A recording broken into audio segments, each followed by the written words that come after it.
Welcome to Q2, the questions, queries podcast. Cool bananas. Hello. Hello. Are we on? We are. Oh gosh, I'm yes. so sorry for the delay, Yoson. Dude, no worries. How are we? Pretty good, good. Not too bad.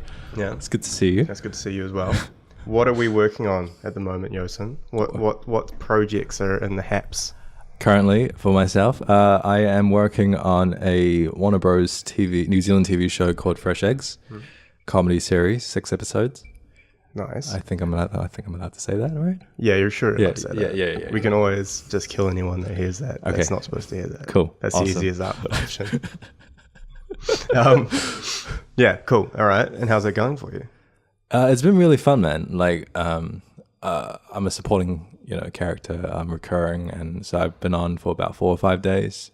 It's the first time where I've actually read a script and I cracked up laughing. Cool. Like by myself in my room, so it's a good sign. It's a very good sign. And so what were you doing prior? Because I saw some stuff on Facebook and social media that you were in Australia. So what was that about? I landed a lead role in an SBS series at the end of last year.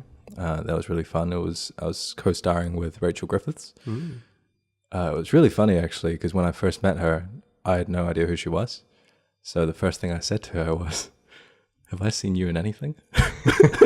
I actually don't know who Rachel Griffiths is, so you're going to have to educate me. Oh, she was nominated for an Oscar. And really? Yeah, she won Golden Globes, and she was in an HBO series called. See, I haven't seen the show. But what's it called? She's in HBO. I mean, that's enough on its own, right? Being in an HBO series. It's a big show. Yeah. As well. Cool. Just can't remember at the top of my head. That's all right. We'll Google it later. Yeah. I'll flash it on screen. Well, that's awesome, man. Yeah. And so how long were you filming over there for? I was there for 2 months, and it was just an amazing experience. Like, it was just so fun working with everyone there. Yeah, Rachel was awesome to work with, and I got to make some pretty cool friends. I made a friend called Zana. She's a Kiwi. Oh, yeah? Yeah. Cool. Yeah. And so now we're on this current project as well together. Oh, really? Yeah, she plays my wife. I know. It's so funny. Small world. I know. Because were you in, because what was the Flat 3 stuff? Were you in the Flat 3 stuff as well? I was. I think that's how we met, right? Right. Yes. Yeah. Way back in the day. That was a while ago. That was a while ago. That's how I met Rocco and everyone as well. I can't remember. Was that 2014? About around then, I'd say. Yeah. That's cool, man. And so how long have you been acting your entire life? Has that always been your drive, or what's that? No, not at all. Right. I guess I kind of went to school and did some performance stuff, like musicals and stuff, like, in high school and stuff. But when I went to uni, I was studying something completely different. I was studying economics and finance. Ooh. Yeah. I failed my papers. So acting's a good path for me. Yeah. Yeah, and I was just really bored of what I was studying. For sure. Couldn't really get through it, and I was like, I want to try something different. And I applied for a student film, and then got myself an agent, and then changed a couple of agents, and I'm happy with my agent now. So that's kind of where it all began. Yeah, nice. How important is that, like the agent relationship for an actor? I'm really close to my agency, like to my agents, and it's almost like a family feeling. Sure. When I go, so I like that. I like that. I think that's important.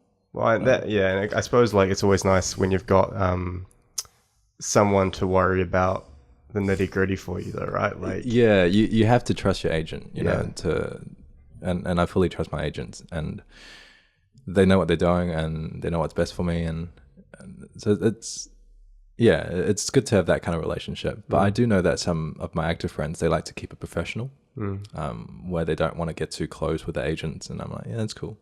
Yeah. Okay, that's rad. And so, do you feel that now, like, acting is going to be your thing? That, like, well, I suppose it's interesting, right? Like, it's hard to say that you're going to be doing one thing for the rest of your life, but are you feeling like you've kind of found your calling, so to speak, with acting? Well, for the past year, and this year, it's been pretty much my full-time gig. And it's definitely something that I'll keep doing, you know, until I get bored of it. But I do have other projects I like to, you know, start as well. And yeah, we'll see what happens. The problem is you're too damn handsome, Yoson. So are you though? No, I'm just a white boy. Oh yeah. Yeah, no, that's cool, bro. And so, because you were working on a short film as well, how was that going? Is that still cranking along? I finished it. Did you? Yeah. I'd like to see it. Yeah, I'll show you. Yeah, I'd love to. Yeah, I'll link it to you. And so, are there any other kind of projects? How did that go, actually? How was that received? I went to a few festivals. I'm really, really happy with it. Cool. Because it's my first project, and yeah. Well, that's the main thing. I dig it. If the director's happy with it, then what? That's good, bro. That's good. I hate everything that I do. Really? No. You're so talented. I'm not. But yeah, so that's very exciting, man. That's very, very exciting. And so what sort of, so you've got this, this acting thing that you're doing at the moment. Do you have any other kind of directing, like short film things in the works, or? I mean, I directed a few things this year. They're not massive projects, and I've been asked to direct another short film at the end of this year, which I may have to turn down depending on production schedule. Sure. Because after Fresh Eggs, I may be jumping onto something else straight after. Yeah. That's exciting, bro. It's good to keep busy. Yeah. It's been a crazy ride this year, man. Yeah. Because sometimes you audition for something and you don't hear back for a long time. And this particular project, I auditioned a while back. Got a call back last year. Yeah. Didn't hear back until recently. So it can take quite a long time between those things.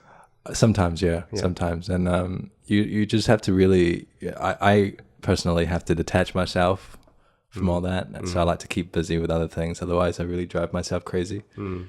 Yeah. I actually have that as well. Like, my partner Emma is constantly reminding me, like, I need to be less emotionally invested into things because I get so obsessed over stuff that I get my emotions become so tied into it. Like that place that we once worked caused me a lot of stress, and like I brought that home with me, and like all these little things that don't matter really, you know, were like stressing me out constantly. Yeah, stress is not good. No, stress is so bad for you, man. It's it manifests itself in really strange ways. It's terrible. Yeah. Okay, cool. And so how long were you born and raised in Auckland? I was raised in Auckland. I was not born in Auckland. Where were you born? I was born in China. Really? I was, yeah. I was born in, at the time it's known as Macau. Yeah. So it's, Macau's the casino city. Oh. You know. No, I think I have heard of it. Yeah, it's right next to Hong Kong. Right. But when I was studying over there, I went to an international English school. So right. So I grew up kind of learning English anyway. And then my family moved to Australia first, and they had my sister, one of my sisters. I've got 3 sisters. Wow. I know, big family. Are you the oldest? I'm the oldest. Wow. Yeah. And then we moved to Auckland, and and then my younger sister was born here when I was 13. Yeah. And so when did you move to Auckland? How old were you? Must have been like 7. Wow. Yeah. So how much do you remember of like prior to coming to New Zealand? I remember quite a bit. Like, I mean, I can still speak Cantonese pretty fluently, but I can't really write or read. Really? Not really. I mean, like, I can probably recognize some characters. Yeah. But writing is a whole different ball game. Where, and I had a Taiwanese girlfriend a few years back, and she taught me, pretty much polished up my Mandarin for me. And really? Yeah, that's cool. It's been super helpful. Yeah. Does it, like, because people often talk about, and I suppose it might be a bit tricky for you to answer this question because you are, you are Chinese, but people often talk about how advantageous it is to learn Chinese as a language and do you find that? Oh yeah, absolutely, especially in the acting world. Really? Oh yeah, I landed jobs purely because I can speak Chinese. Wow. Yeah, it's been pretty awesome. Yeah.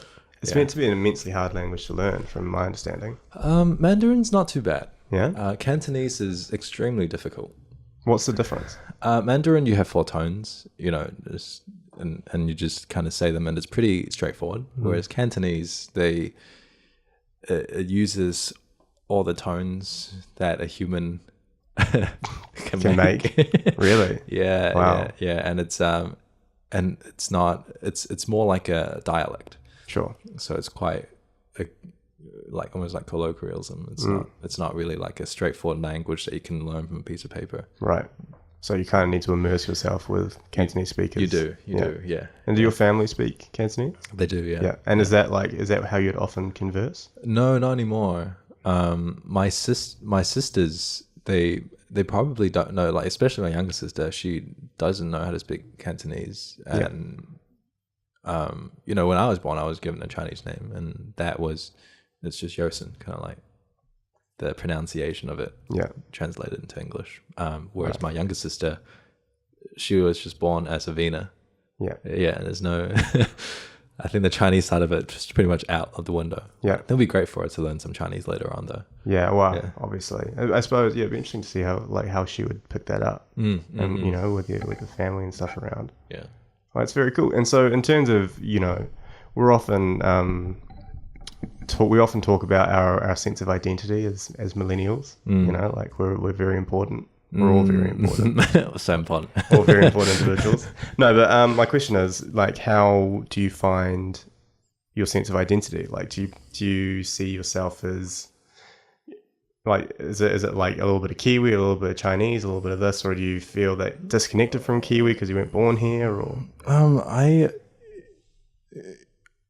understand the question. I don't really identify myself as just my skin color or where I'm from or whatever. I kind of see like, we're all just human beings, and we're all just that, and sure, we may look different and whatnot, but if people were to ask me where I'm from, I'd say I'm a Chinese Kiwi, just to make it easy. But how I really see people and life and stuff, we're just humans in the same globe. Sure. Yeah. That's a good answer. I actually really like that. So in reality, as much as people might focus on that question, for you, deep down, you're just a human. Yeah, it's kind of, I get it. Like, back in the past, we didn't have internet thousands of years ago, so people just kind of made their own group and essentially became countries and continents and whatnot. But now that we have internet, I feel like it's important for us to really start to evolve beyond that idea and start seeing ourselves as like, we're actually human beings. We're about to go into fucking space, man. Well, hopefully. Yeah, I hope so too. I think it'll be so exciting. Start seeing ourselves as a human race rather than just a Chinese or an Indian or that going to space. No, we're a human race. Yeah, well, it's social identity theory. So social identity theory being you belong to A and there's another group B. For sure. Humans have always done that. It's very tribal, like for sure. We like to band together. And my grandfather actually once said something to me when I was younger, a bit of sagely advice, maybe. But he said, if we all look the same, but some people have blue eyes and some people have green eyes, the people with blue eyes would fight the people with the green eyes. I don't know if I necessarily believe that, and I wonder if if we're able to sort of transcend, into a different. I hope so. I certainly hope so, and I think where we are at the moment, where everyone is so connected with everyone, you can just speak to some people on the internet that's from Sri Lanka, even if you're based in New Zealand, right? I think it's important for us to transcend beyond the old tribal means of survival. More to the heart space. Yeah. I mean, that's like, because you identify yourself as a spiritual person. Yeah. I think we're all spiritual in a way, but yeah. Have you ever followed any particular religion? No. No. I mean, I wasn't really raised spiritual or religious in any way. But yeah, that kind of came. I didn't fart, by the way. There was a chair. Yeah, those chairs have that effect on people. Yeah, I kind of just followed what made sense for me, and yeah. It's funny, because my old man is a Tai Chi practitioner. No way. Yeah, he's real into it. Oh. He gets up every morning and cranks, and he loves it. And it's his sort of he has a very stressful job, and it's the only thing that I think he has to kind of work through that. So the reason why I say that is that we used to have a lot of like the books on Taoism and Tao Te Ching and those sort of things, and I'd read that as a kid, and I loved it. And I'm a really big fan of Eastern philosophy, especially that it's not exclusive as the Judeo-Christian sort of. Well, yeah, I think if we even reach down into the root of all religion, it could be the Quran or the Bible or Christianity, I think they all spread the same message. And yeah. Well, the crazy thing is that if you, I mean, this might be a bit of a controversial subject, but I think, the Quran and the Bible, to my understanding, share the Old Testament, and there's a lot of overlay there. And all those religions kind of have very similar roots, and it's quite easy, like, to my understanding, you can trace the three religions back into Mesopotamia and that sort of area in the Middle East, and so they evolved from the same thing. So it's so strange to have, we always have these divisions, right? And it's even like Protestants and Catholics. Why is that? Why? Well, Protestants came about from the Church of England, which was because King Henry wanted to divorce his wife. Right. And so he created a new religion in England. Seriously. Really? Yep. And that's what created Protestants. Right. Because and it's like, and then people are so into it.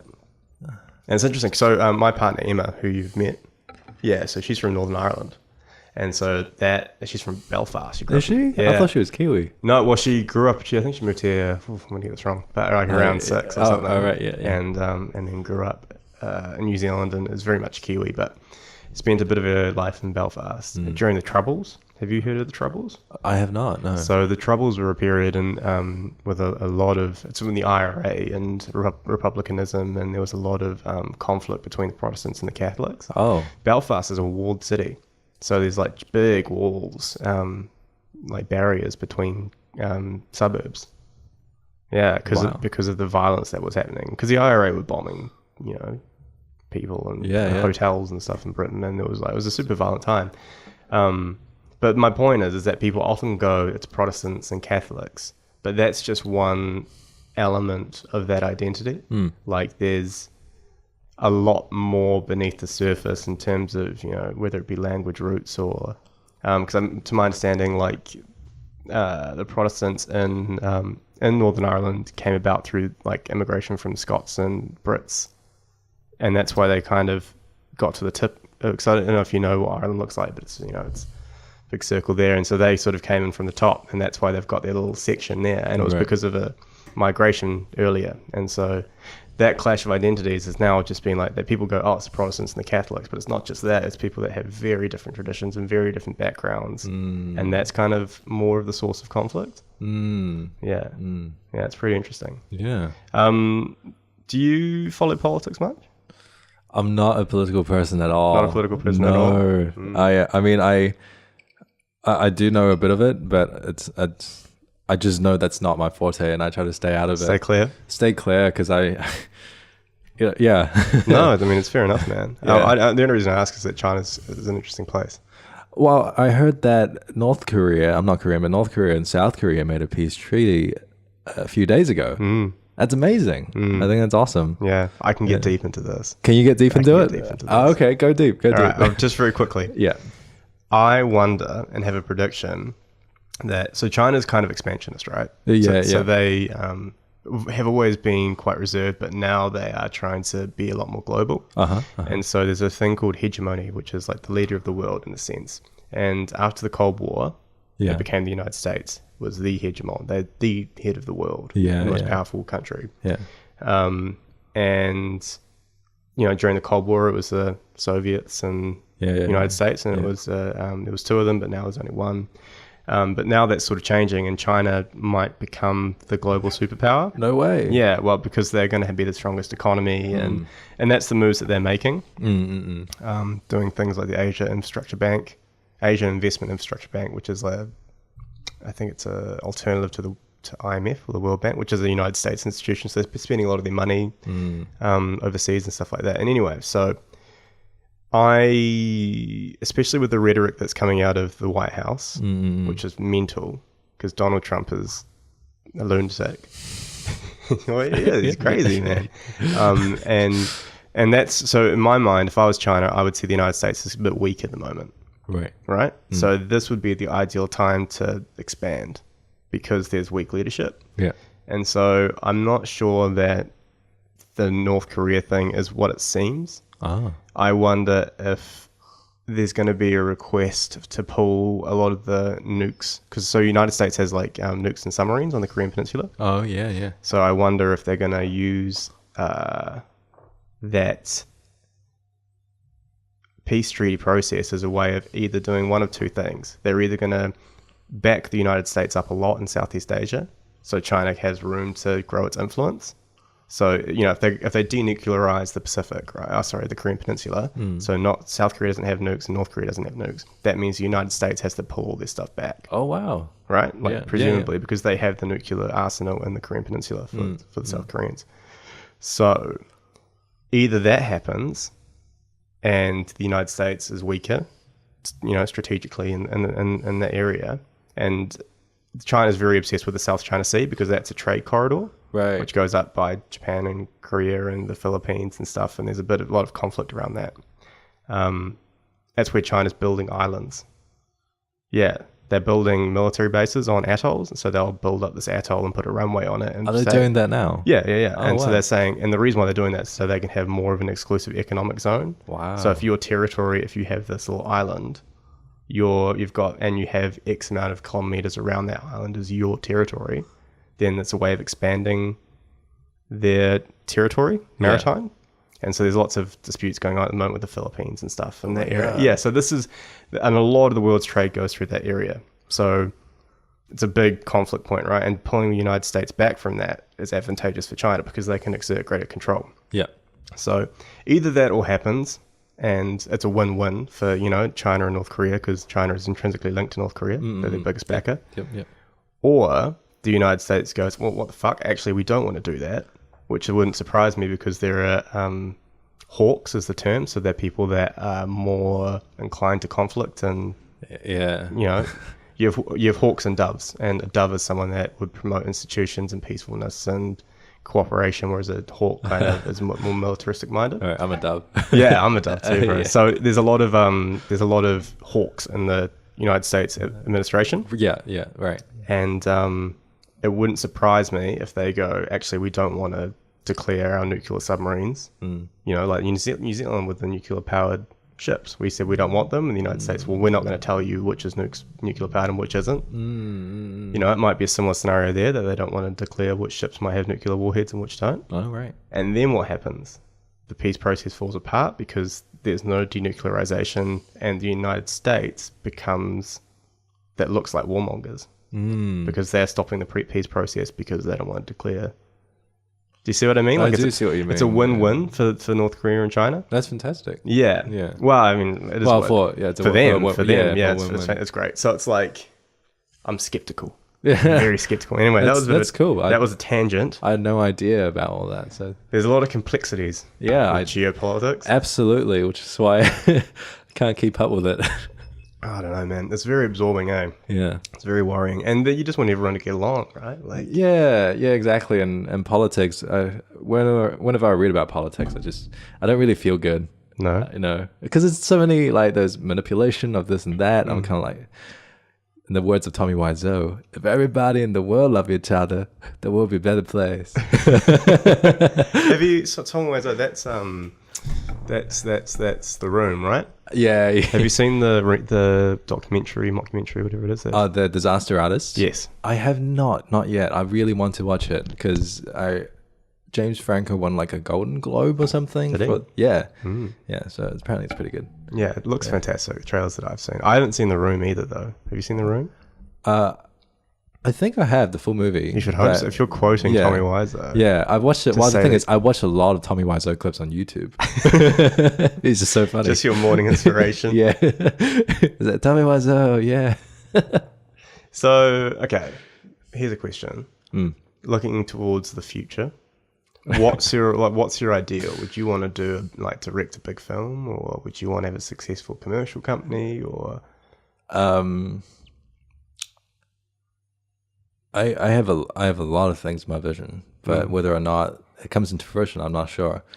I don't like to say what it is because whenever I have said what my vision is, they never really come to be. Really? Yeah, so I'm kind of like superstitious on that front. I am. But I would love to, I'd love to see the world become more peaceful, and I'd like to contribute to be a part of that.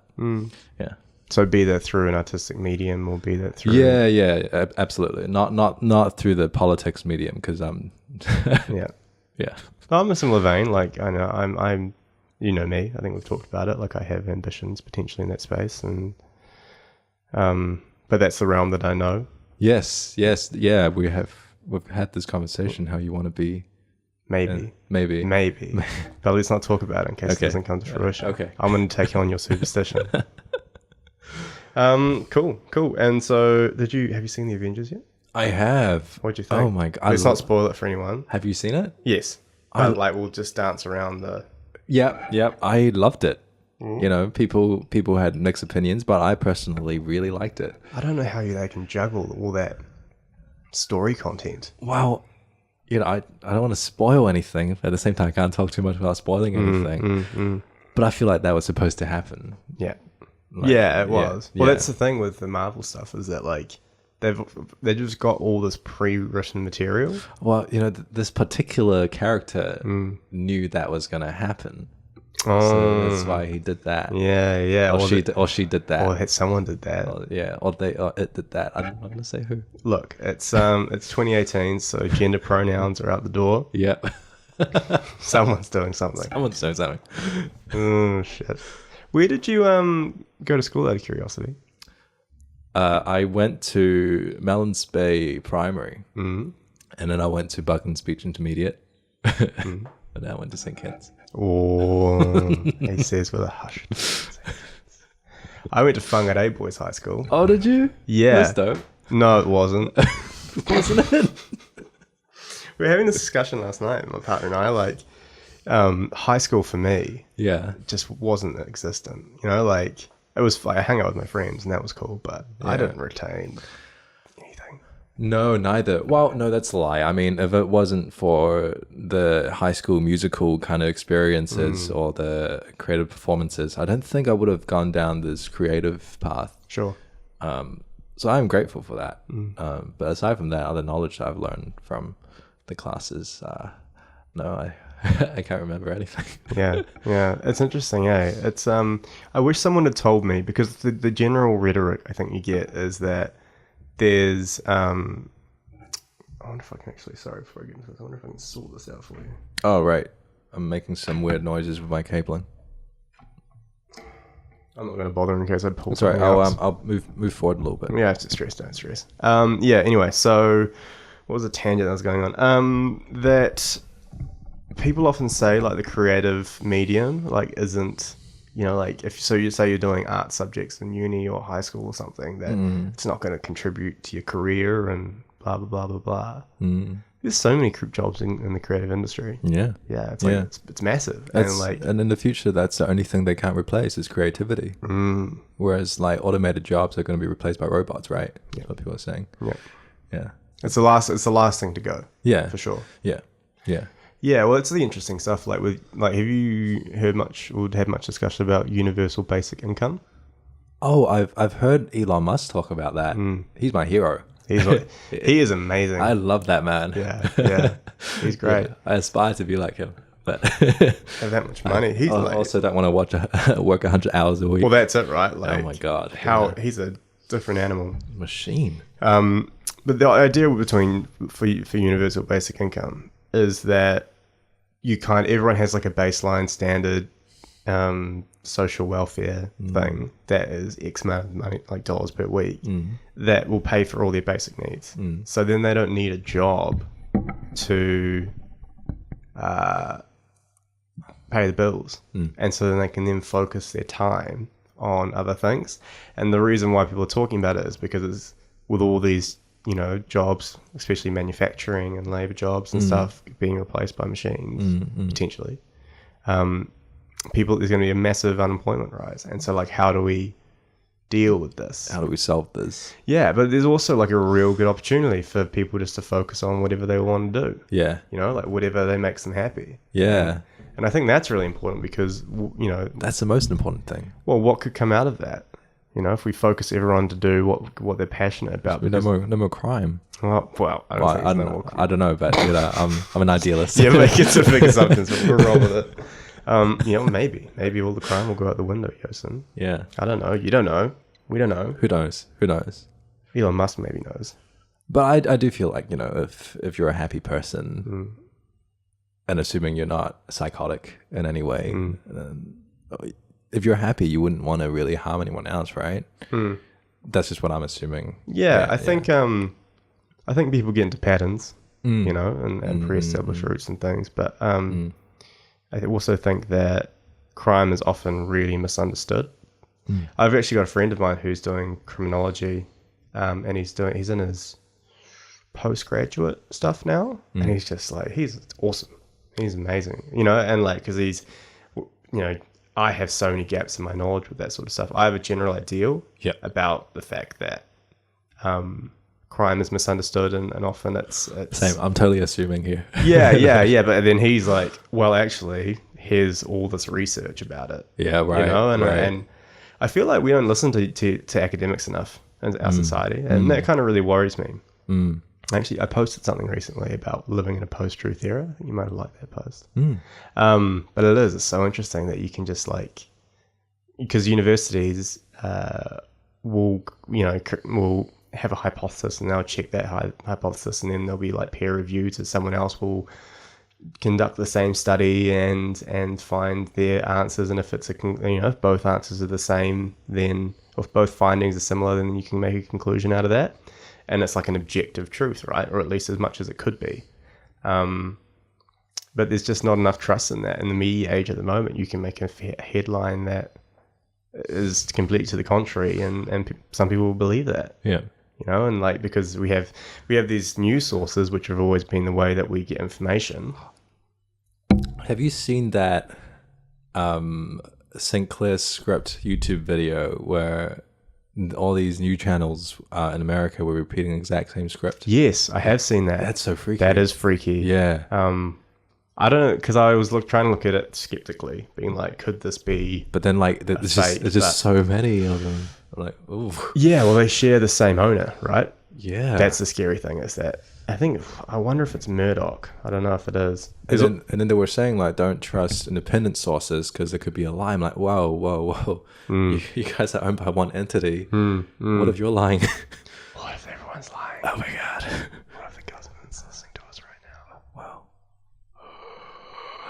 I don't care. I get paid to lie. I've surrendered my privacy. That's what I've decided. It's like, because it's crazy shit, right? Like, everyone's making this big debacle about Facebook and the data that it holds. Yeah. Google holds so much more. I think about like maps and Gmail and like all this shit. They hold so much information about you. Yeah. And it's all because we didn't want to pay for services.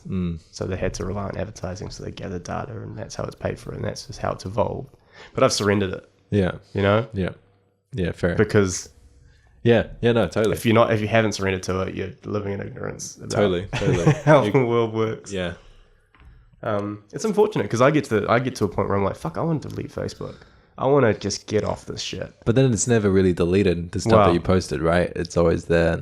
I saw a headline today that, I don't know if it's true or not, but that Facebook might be introducing like a delete history, like a delete your archive thing. Oh. Maybe. Oh. But even then, again, like Google's got more shit, so what does it matter? Yeah. But I find that in our industry and being in media and creative stuff and things, like, your fucking networking is so important. Yeah, it is. And to remain relevant in people's minds, you can't just delete Facebook and just text someone every once in a while. Like, And so many like kind of like birthday events or whatever events are on Facebook now. If you delete Facebook, you're gonna miss out on all those events, and or you get a diary, but I am lazy. yeah, old school, school. Yeah. Well, I love it, man, because I got my phone now, and I've got like like a calendar thing and like a notes. Yeah. I got that Google Calendar stuff as well. Yeah, it's so handy. Yeah, it's good. I feel like it's the only way I can run my life effectively. Really? Yeah. I don't know where I'd be without it. Because half the time I can't read my own handwriting. And the thing is, like, with the creative industry, you have so much networking to do. Like, you got meetings here, meetings there. You do need to keep track of what you're doing, right? Yeah, that's for sure. Yeah. Do you network often? Yeah, from time to time, but it's not really business networking. Yeah, a lot. Yeah, but it's just production meetings here and there. Sure. Yeah.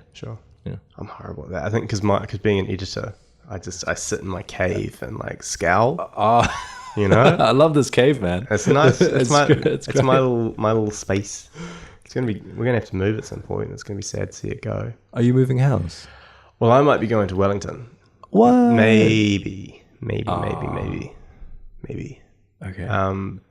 Because I have a degree to finish. What, really? Yeah. Oh, is that the politics stuff?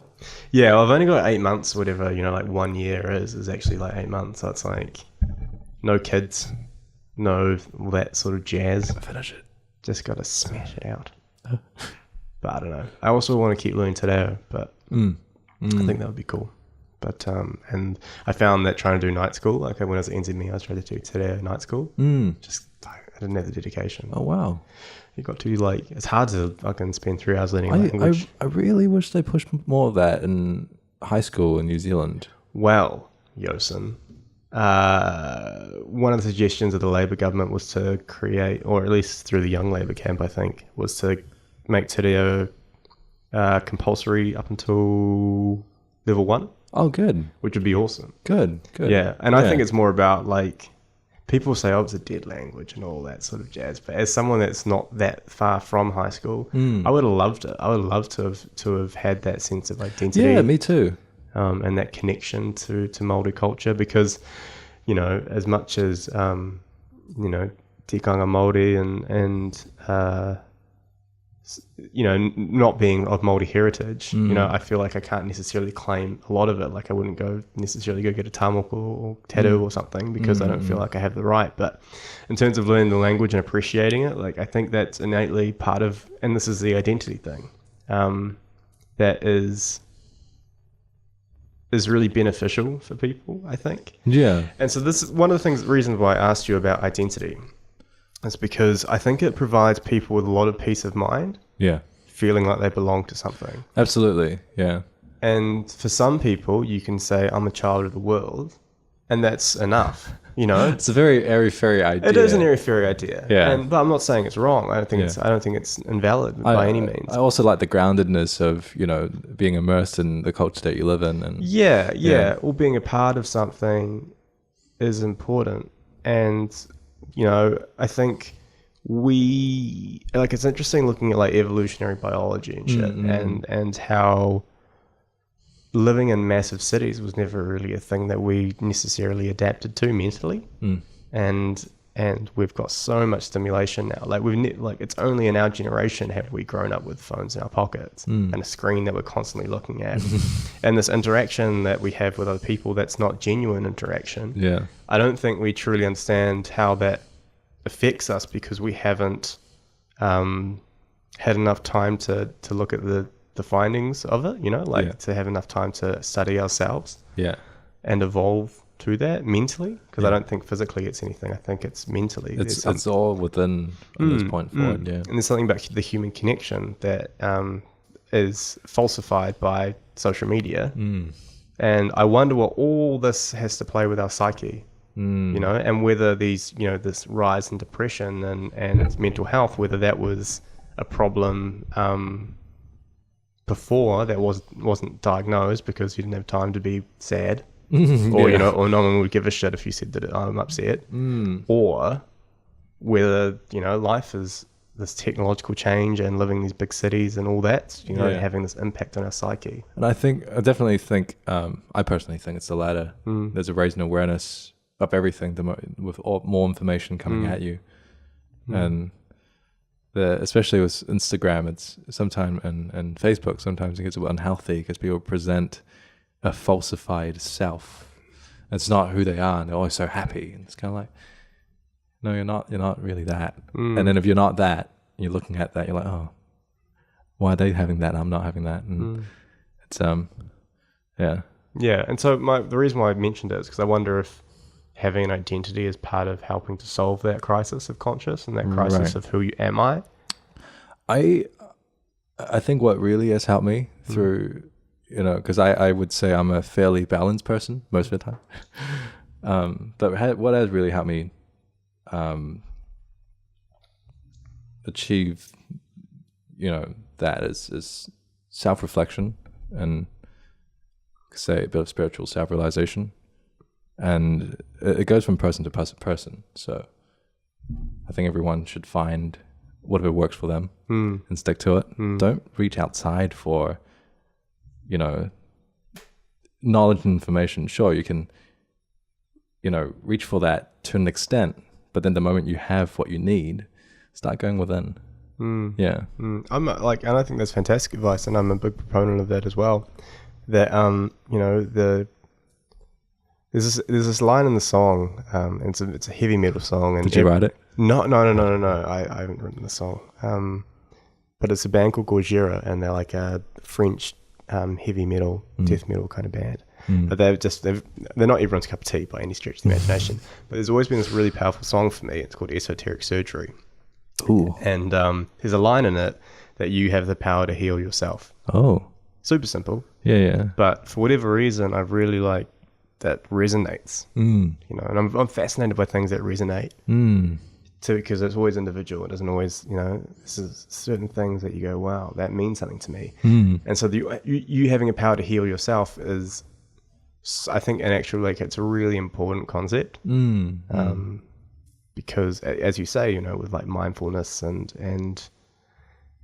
you know, like working within yourself, that's the best way to improve who you are. Yeah. And sometimes it's not always easy, you know. No, it's not. Because you were saying, you know, you've been trying to bulk up for a role and eat a lot of, what was the chicken that you're eating? The sunfed chicken. Sunfed chicken. Vegetarian sunfed chicken. I heard it's real good. It's so good. It tastes like chicken, and it's there's a lot of protein in there, and it's very economical. Yeah. Yeah. Oh man. It's not always in stock though. That's the problem. If anyone was listening to this, we'd try hook you up with sponsorship. Maybe Sponsor us sunfed chicken. Yeah, retroactively we'll send this to someone. Yeah. And maybe when you're big and famous, you can get some sunfed chicken for free. That'd be awesome. That'd be so dope. Yeah. Anyway, so what were we talking about prior to that? That little brain fart. Yeah, what were I always do this. Misspent youth leads to these moments. I get lost in your beautiful face. Oh, none of that. So I think we're talking about mindfulness and stuff. Mindfulness and looking inside anyway. So how hard was it to get back to the gym after a week off?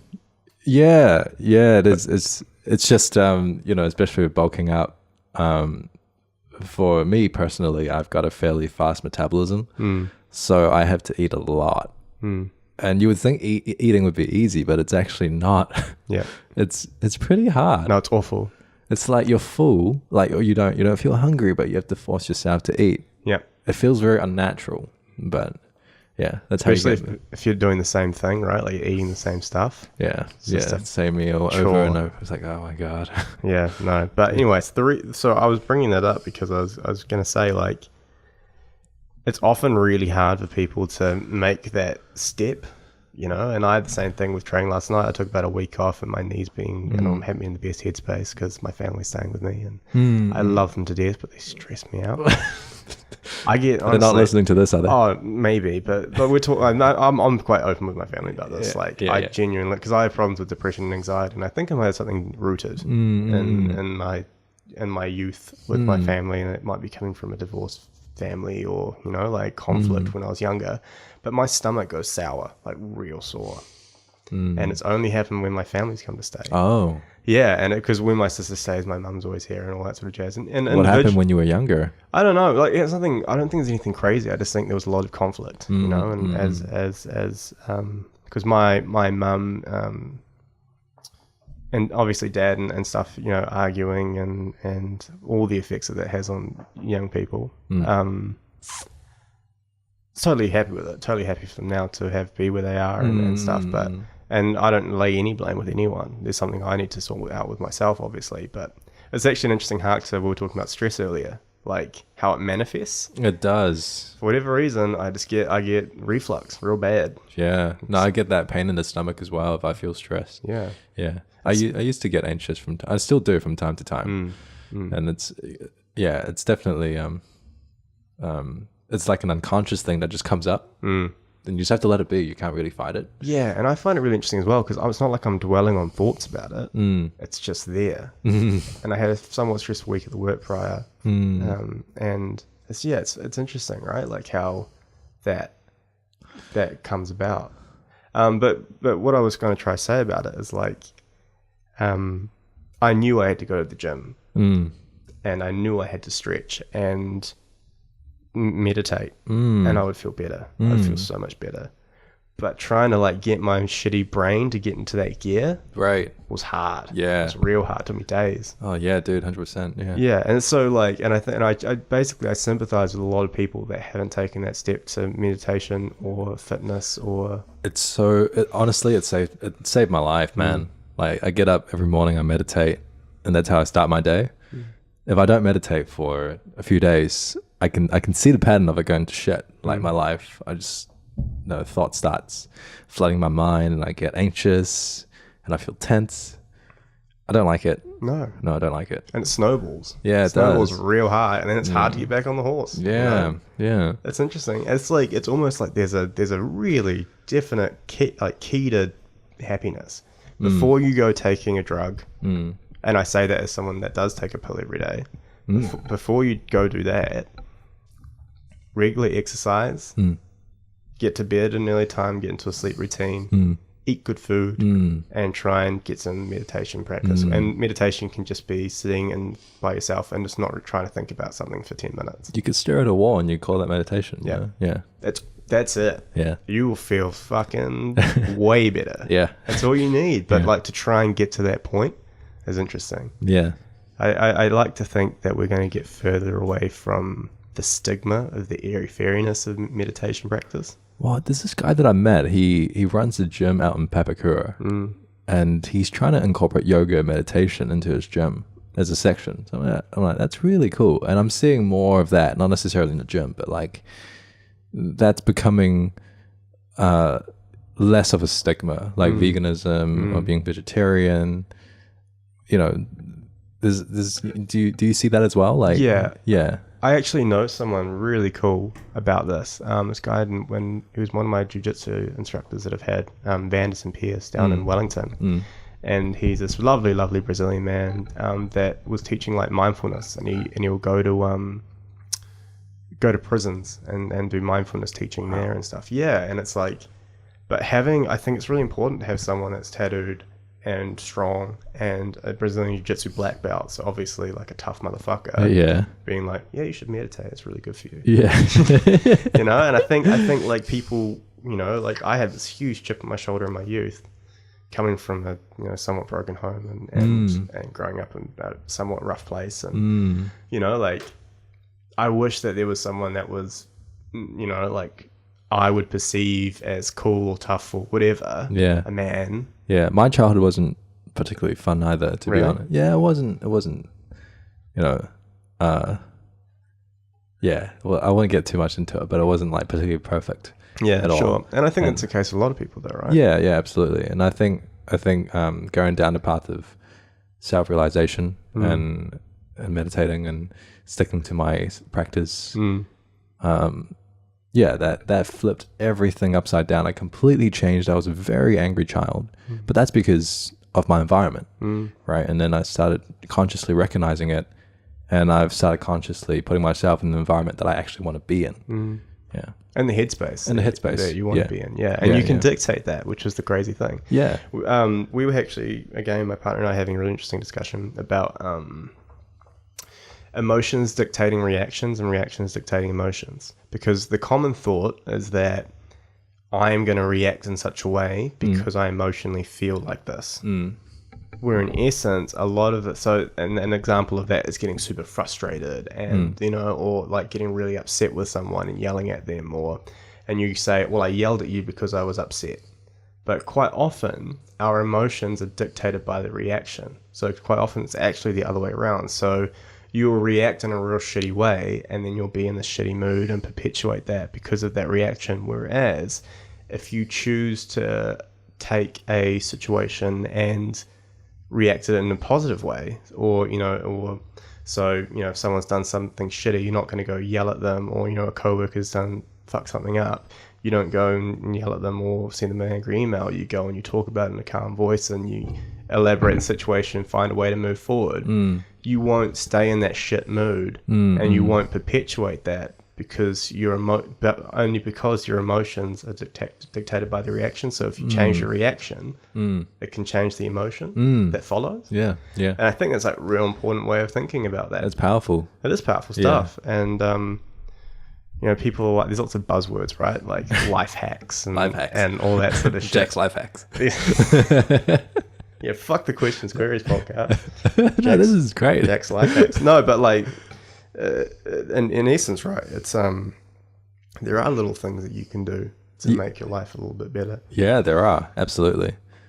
And I have you heard of this lady called Gangaji? No. She's like she goes around the world and she's quote unquote spiritual teacher. Okay. I was invited to one of her retreats earlier this year. Sure. And I've never heard of her. And I just have to film some stuff, edit some stuff. So she gave me a free ticket. I'm like, yeah, why not? It's a retreat and people will have good vibes there, and maybe I'll learn some stuff. And yeah, I learned some stuff. Like, did you? Yeah. There's one thing that she says that so things come and go, like appearances in life, you know, events, people. We're born and we die. So it's an appearance. So it comes and goes, but there's something always here that never ever changes. There's a part of you that never ever ever changes. Find that. And I was just dwelling on that. I'm like, that's so powerful. As you become so still, when you start meditating on this, you know, she was like, don't even meditate, just find that. I don't know where I'm going with this, but it's like no, like, so you were trying to find the essence of yourself. Yeah, like that's the true self. Yeah. Taoism talks about this. Oh, okay. Taoism talks about the state of uncarved wood. Oh, right. So we're all this, you know, the carving of the wood is all these things around you in life. Okay, I'm probably butchering this, but are all the things around you in life and your environment, your surroundings and your interactions and stuff. But what you truly want, what you want to be and what you want to find is the state of uncarved wood. So the state of nothingness. It's just that stillness. And I found it before, even just for like a few seconds, glimpsed it. Yeah, and really? I was like... So and what did you feel at that moment? Bliss. Yeah. It's like it was just for a moment, but it was like eternal bliss. And nothing else really mattered because there's just appearances that come and go. And have you carried that with you since? I mean, I'm not there all the time, but it's something that I would love to get into that space more often. Yeah. Yeah. Because it was just, because, you know, like when you're in your headspace and, you know, thoughts and anxieties and stuff, they start to come, and then the world may seem quite negative to you and stuff. But then when I've started heading into that space, it's kind of like, oh, the thoughts and worries, it's like they're like nothing. Yeah, dissipate. They're just like, why was I even worried about that? Yeah. And you really glimpse the truth, and which is this present moment, this presence that's always here, and it doesn't ever change.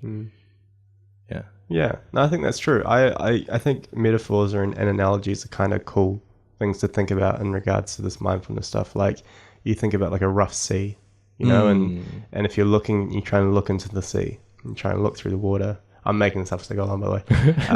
It's like a rough sea, right? And it's all chaotic. It's so deep. And that's, or we're going to get deep, sea deep. But like, with the rough sea is the chaos of your mind, right? And so if you can still that chaos, you can then see through the water, and you can see deeper and deeper into the water, and the deeper you get, maybe it's just still, right? the closer you, it's stillness. It is absolutely stillness, and that's I think what you find with meditation. One thing that I'm getting real fucking tripped out about at the moment. Yeah. Time. Because time is so relative, right? It is, yeah. And whether, I personally think that if you observe time in different ways and in different headspaces, it changes. And the way that I would say that is because I'll listen to a song, and if it's just on in the background, it's going very quickly. And, and I know the song very, very well, and I know all the beats, and I know that, and I know the tempo, and the tempo feels fast. But there's other scenarios where if I put that song on and I'm just focusing on that song, the space in between all the notes seems to get wider.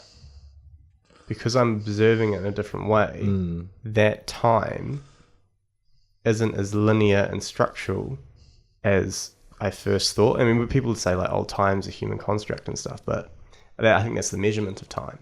It's like it becomes very malleable, doesn't it? Well, that's it, right? It doesn't. Yeah. It's not as static as we perceive it, and so that's like fucked me up. Like, because I'm just thinking about all the ways that time can be interpreted and life can be interpreted, and ways you can look at things, and all the places that becomes relevant. And like, or you're trying to get work done, and the time's just flying by because you've got a deadline coming up. Yeah. At the end of the day, you just have to get something done by, and that end of day gets closer and closer and closer, and you're observing it in a certain way that makes it feel so fast because of your current headspace. Yeah. Whereas if you're got nothing to do that day and you just want to go home, it drags. Yeah, that. And so is that just because you're bored, or is that because time is changing? Your perception of time is changing because of your headspace. And therefore, if you got yourself in a headspace of stillness, do you not have more to play with? Time is just irrelevant. It's just the moment, right? Wow. Yeah. I mean, that's it. It's all the present moment. That's where you want to be. Yeah. It's where all the bliss is. I agree with that. Yeah. And I think that that moment when you open your eyes after meditating and everything is still. Yeah. And you can hear things and you can see things differently. A book that I really enjoyed, actually, I did those master classes, online ones. Yep. Herzog, when Herzog does one, and the first thing he tells you to do is buy a book called The Peregrine, which is like a falcon. Oh, okay. And it's a birdwatcher book, but it's it has lots of poetry in it as well. And the reason why he gets you to read that is so that you can look at things with more intent. And I really enjoy that now because I'll look at a bird, or I'll look at a tree, or I'll look at something and just observe. I can feel it the way you look at me. You can observe its structure and its beauty, and you notice the details of it. And like, if you can learn to see the world in that way, then that's beautiful. It's much cooler, right? Yeah, it's like it's more than just things. Everything's become alive. Yeah. And if you had a last little piece of advice for anyone that you've learned on your travels, don't do that. Don't do that. Don't hit microphones with your head. Yeah. Do you have any? Last piece of advice: live through your heart. Live through your heart. Yeah, that was an advice that someone gave me last year, and I couldn't quite hear it at the time. I was on this production, and at the time I was quite overwhelmed by it, and I was so in my mind. I couldn't connect with anyone at the time because I was just so in my mind. But then this gentleman said this to me, like, just live through your heart. And I didn't get it at first, but I reflected on that, over the next few months, and I started getting it, and I've started doing it, and it's changed my life. And how is that observable? Like, how do you live through your heart? What changes when you're doing that? You become more present. Everything becomes alive, like you said. There's more bliss, and your connections with people become more real. They're not just connections that you make because you want to get something from them. It's like there's more giving, like there's more to give. Yeah. And but I'm trying to. So what's the opposite to that? Is it living through your headspace? Is it living through your mind? Is it? Yeah, when you live through your mind, you kind of manipulate situations in order to get what you want. It sounds weird, but and for the past few, since the end of last year, I've been getting into a space where like, I just don't want anything, and I just want to allow life to flow however way it wants to flow through me. And that's just so fun because you don't know what's going to happen next. and there's so many happy surprises that comes up. Sure. Yeah. So live. That's like a freer way of living, right? It is, and it's accessible to everyone. It's not, you don't have to pay anything. It's just here. Yeah. And how do you get that? Is it through mindfulness? Is it through turning your brain off a little bit and just coasting? Through turning your brain off a little bit, have a bit of faith in life. Trust that things will just work out the best for you, and yeah, stop wanting so much. I think it's a nice way to finish it. All right. Yeah. Let's wrap it up. Cool. It's been fun, my bro. Dude, thanks so much for having me. Thank you.